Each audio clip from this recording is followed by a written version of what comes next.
of year 7. Today we are going to explain lesson 1.3 friction. And you all know what the meaning of friction. Now I want to go through every example of friction and explain where and when friction exists. So first of all, what is friction?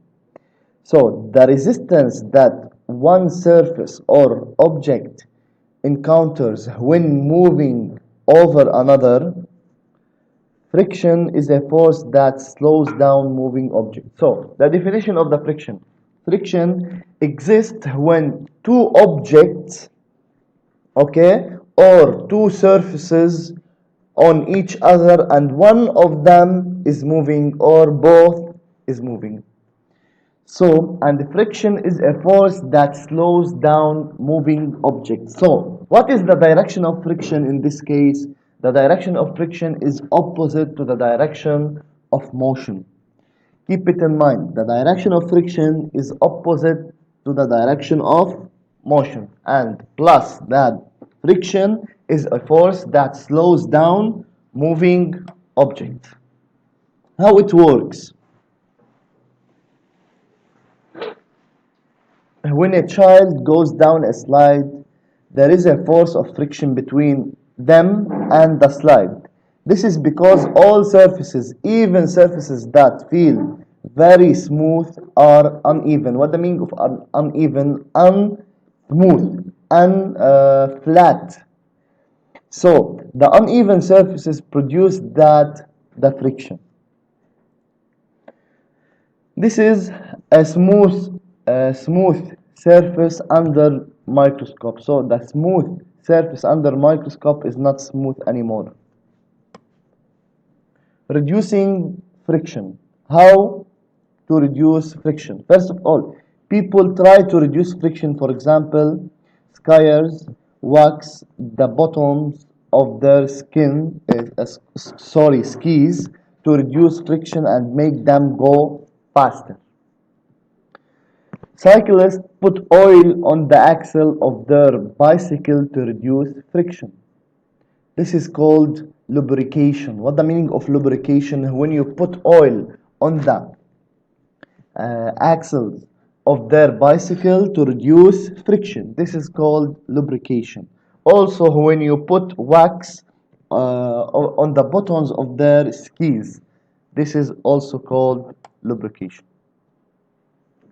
So oil between two surfaces helps in reducing the friction. Any two surfaces, if you put oil between them, it helps to reduce the size of the friction. Friction can be useful. Of course, friction can be useful. Friction is not always a bad thing. When you walk, friction is useful.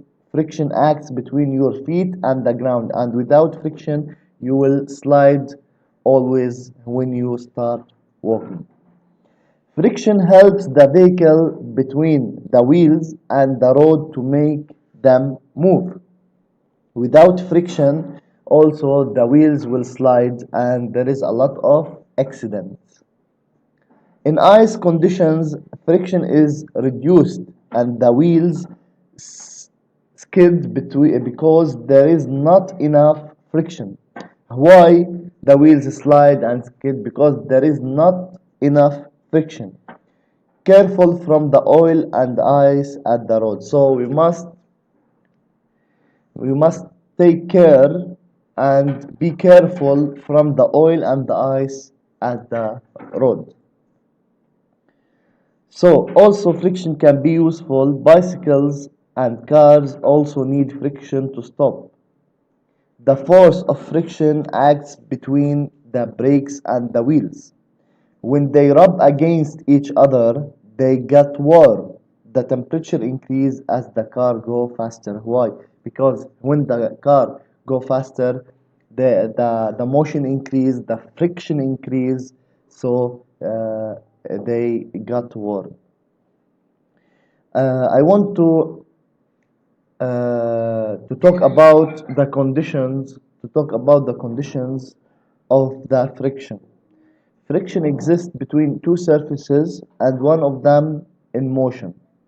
If an object is not in motion, there is no friction acting on it.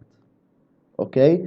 If one of the object or two of the object are at rest, there is no friction acting between them.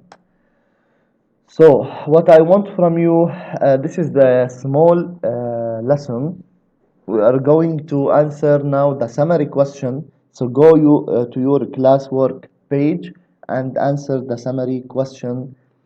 I will snap it and upload it there. Thank you so much.